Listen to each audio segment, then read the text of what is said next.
मैं आप सभी को प्रणाम करता हूं। आज के हमारे कई बिंदु हैं, उनमें से ही एक है आत्मनिर्भर भारत, एकता, राष्ट्र एकता।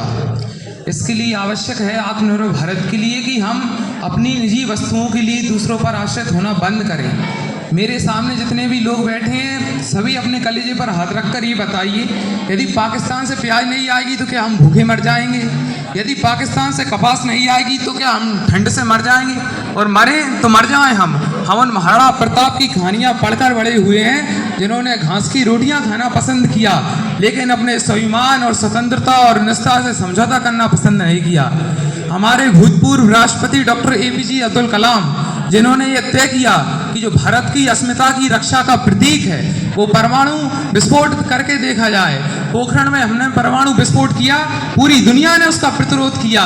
इस अमेरिका ने हमारा प्रतिरोध किया जो आज ये कहता है कि भारत मेरा दोस्त है, कई डायमंड्स वहाँ से हमारे लिए आते हैं, हम उनके लिए पेट्रोलियम बेचते हैं। आज भाई अमेरिका हमारा सपोर्ट करता है और वो आज आश्रित है भारत की दुकानों के दरवाजे पर खड़ा है अपनी चीजों के निर्यात के लिए।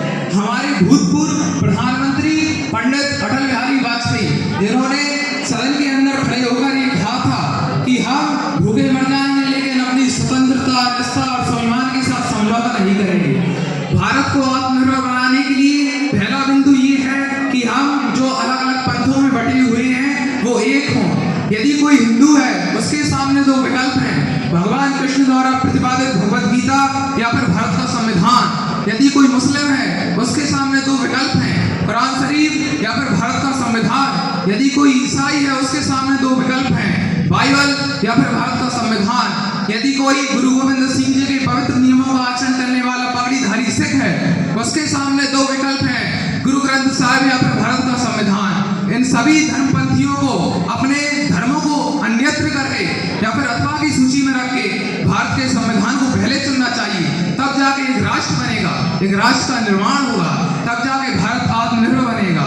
भारत को आत्मनिर्भर बनाने की दूसरी सूची में यह आवश्यक है कि भारत में एक शाश्वत, प्रांजल और ईमानदारी से भरी हुई राजनीति हो। यह तो आवश्यक है ही है कि जब जब कोई राजा अहंकारी हो, जब कोई राजा अहंकारी हो तो उसे सत्ता के परिसर से निकालकर गलियारों से खींचना युग के हर चाणक्य का कर्तव्य है।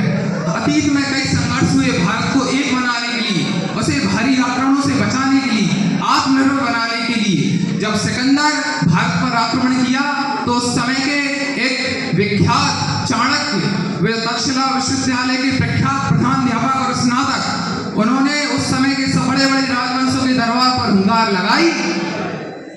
और मैं अपनी वाणी को विराम करते हुए बस यही कहूंगा कि जो अपनी संतति, समाज और देश की रक्षा नहीं करते उनको वर्तमान, अतीत तो आदर करता ही नहीं है, भविष्य भी उनके लिए रास्ता देने से इनकार कर देता है। धन्यवाद।